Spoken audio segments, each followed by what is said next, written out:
¿Qué puede aportar este proyecto y bueno, los distintos proyectos relacionados en los que estamos embarcados? Pues básicamente conocimiento científico en un mundo cambiante. Cuando nosotros estudiamos el pasado, los cambios han sido casi siempre lentos, muy lentos. Todos sabemos que la historia de la Tierra tiene muchos millones, centenares, la historia de la vida en la Tierra, centenares de millones de años. Nosotros pretendemos es conocer hasta donde se pueda el pasado de las plantas para explicar su situación actual y hasta donde sea posible predecir su futuro.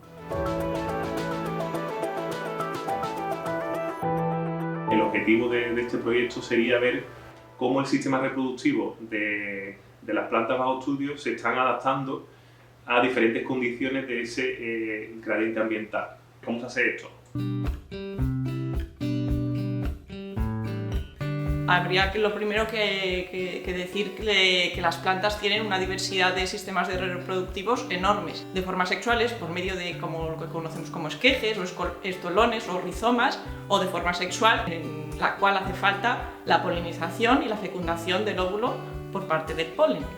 Para estudiar los sistemas reproductivos de las especies, realizamos campañas de trabajo de campo en las que recolectamos las flores y llevadas al invernadero, donde hacemos los experimentos de cruces, que tienen como objetivo conocer la biología reproductiva de las plantas.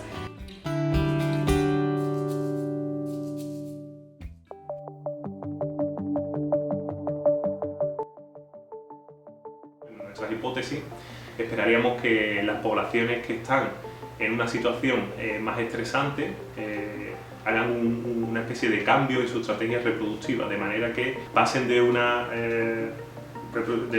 estrategia reproductiva principalmente de polinización cruzada, es decir, de que unos individuos de la población se cruzan con otros individuos de la población, empieza a haber un aumento de la autofecundación, es decir, que una misma planta se autofecunda a sí misma.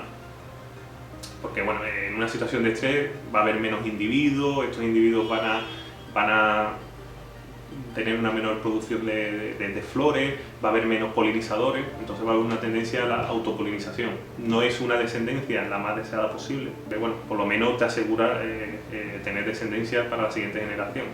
Las consecuencias de los distintos tipos de reproducción son también claves para las poblaciones y para las especies. ¿Por qué? Porque pueden afectar a su éxito reproductivo.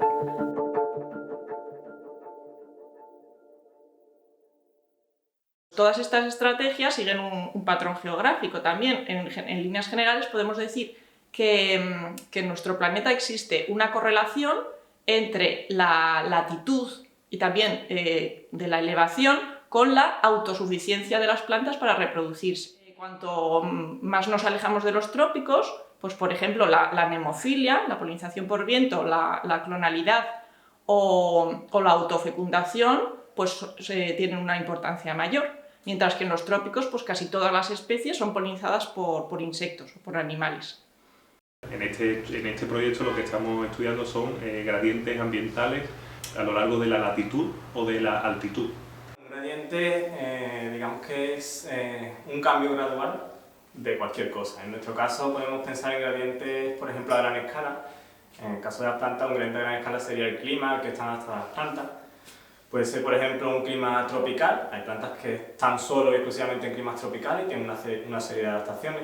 Y después, pues, otro gradiente sería un clima desértico. Es decir, hay un óptimo, digamos, en el que las plantas tropicales están adaptadas y están a gusto. Y después, pues, desde ahí hasta el clima desértico, pues, cada vez van a ir sufriendo más las plantas tropicales y se van a ir sintiendo más a gusto las plantas de clima desértico. Entonces, todo esto sería el gradiente. En nuestro caso de estudio, que es el Mediterráneo, y por ejemplo también en montañas mediterráneas, habría un doble estrés para las plantas. Por un lado tendríamos el estrés de subir en altitud, por ejemplo, pero también tenemos el problema del estrés hídrico. A pequeña escala, por ejemplo, podemos pensar en una laguna, un sistema como una laguna, donde el gradiente sería en este caso, por ejemplo, el agua, en el que tenemos plantas adaptadas a vivir cerca del agua, pegadas a la laguna, y otras plantas en una zona más alejada. Entonces, pues toda la zona intermedia sería distintos gradientes, cada vez con menos agua a medida que nos alejamos de la laguna. Entonces eso es lo que nosotros entendemos como un gradiente. Este verano viajamos a Sierra Nevada, a Granada, y muestreamos en esta alta montaña mediterránea 12 poblaciones de Cares nigra. Cares nigra es una especie que forma céspedes simplemente o únicamente en los sitios donde hay lagunas o mucha humedad. Entonces muestramos estas 12 poblaciones a lo largo de un gradiente altitudinal de más de 1000 metros. Entonces en estas poblaciones lo que hacemos es estimar el tamaño de la población, pues si hay mucho o hay poca cantidad de esta planta, y así también estimamos el esfuerzo reproductivo contando el número de flores. Además, recolectamos hojas para hacer estudios genéticos e intentar estimar el potencial adaptativo de esta especie en un contexto de cambio climático. Estudiando los gradientes, lo que estamos viendo es cómo están reaccionando las plantas a unas condiciones que no son las óptimas para ellas.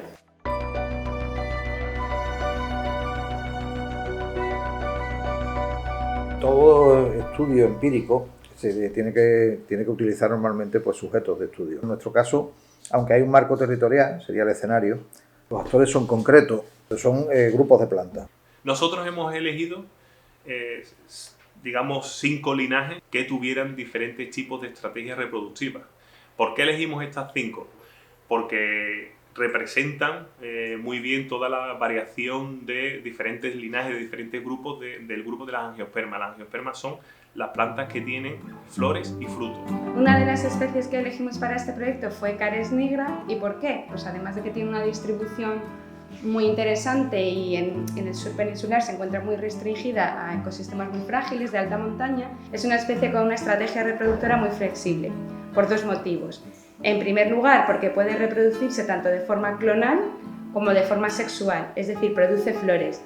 Pero además, una misma planta, ese es el segundo motivo, puede producir flores tanto femeninas como masculinas, y la proporción de este número de flores suele variar en función de la disponibilidad de recursos. Entonces esperamos encontrar que esta especie optimice su estrategia reproductiva de manera que encontraremos más clones o mayor clonalidad y más número de flores o mayor proporción de flores masculinas en la alta montaña. Otras especies que estudiamos dentro del género Cares son Cares furba y Cares lucenoibérica. Ambas son especies endémicas de la península ibérica, aunque las dos se encuentran en zonas de alta montaña a partir de los 1800 metros aproximadamente. Cares lucenoibérica se encuentra en estas zonas a lo largo de toda la península ibérica y sin embargo Cares furba se encuentra solamente en Sierra Nevada. Ahí es donde nos estamos centrando para realizar nuestros estudios. En estudios anteriores se ha visto que estas dos especies han sufrido eventos de hibridación en el pasado y de hecho en Sierra Nevada se han encontrado individuos intermedios. Por lo tanto, nuestro objetivo es estudiar este proceso de especiación en base a datos genéticos, morfológicos y climáticos.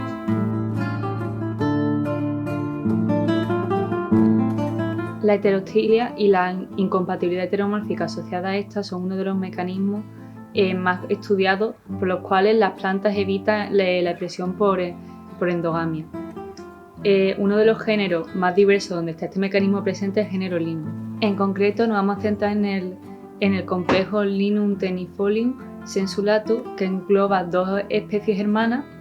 Estas 2 especies, a pesar de ser muy cercanas filogenéticamente, tienen sistemas reproductivos opuestos. Que son heterostilas, es decir, dentro de una población encontramos individuos que tienen estilo largo y estambre corto, o lo contrario. Ideales para estudiar cómo los diferentes niveles de poliploidía y la diferencia del sistema reproductivo de este complejo afectan al desempeño de las plantas en los gradientes altitudinales y climáticos. Estamos estudiando el complejo taxonómico Son-Q-Jasper, el cual se reconocen 2 grupos morfológicos ampliamente distribuidos por el Mediterráneo y con un patrón geográfico muy marcado. El primero de los grupos se caracteriza porque presenta flores de pequeño tamaño, unas anteras relativamente cortas y un sistema sexual autocompatible.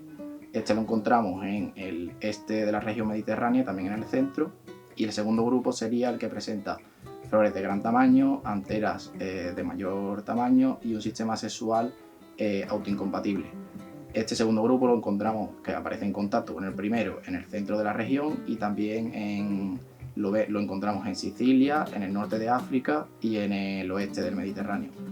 Con este estudio lo que tratamos es de hacer un enfoque multidisciplinar por el cual el objetivo final es elaborar una propuesta taxonómica del complejo Son-Q-Jasper en el que se observe la diversidad del complejo y se aporten los nombres que definan a los grupos que lo constituyen. He dedicado durante muchísimo tiempo al género Centaurio, me preparé para Floribérica y pues se pudo constatar que es bastante complicado.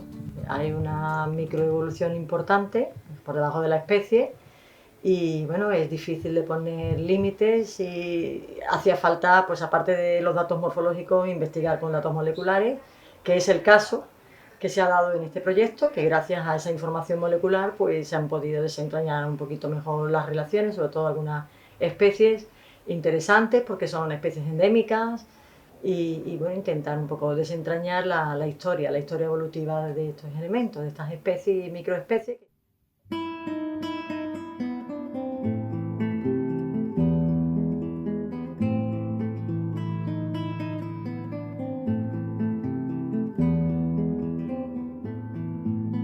En ReproGraph hemos hecho una filogenia del género completo y vamos a usarla para ver cómo los gradientes ambientales, los cambios biogeográficos afectan a la aparición o desaparición del dimorfismo estilar, que es el polimorfismo reproductivo que tiene este género. A nivel microevolutivo hemos seleccionado Narcissus rupicola, hemos comprobado que efectivamente este sistema de autocompatibilidad se mantiene en todo el gradiente y hemos hecho un muestreo extensivo de poblaciones para ver su proporción de morfos y el grado de reciprocidad sexual entre los morfos y también muchos censos de polinizadores para relacionar estos datos y ver si hay una correlación también entre gradientes ambientales y el tipo de polinizador y el sistema de reproducción y morforratio de la especie.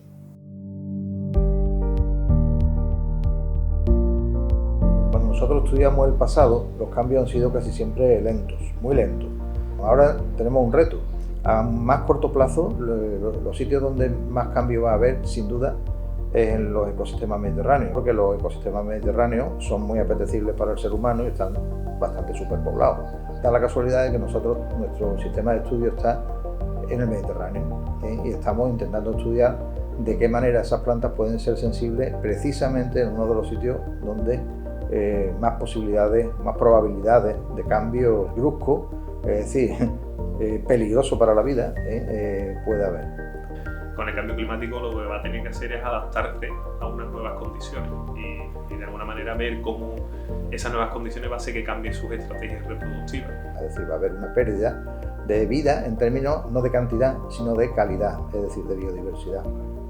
También realizamos modelos de distribución, tanto actuales como con proyecciones al futuro, con los que podremos conocer el hábitat disponible para estas especies. Las proyecciones al futuro las realizamos bajo diferentes escenarios de cambio climático y hemos podido ver que existe una reducción del hábitat disponible para estas especies, conllevando así a una pérdida de biodiversidad.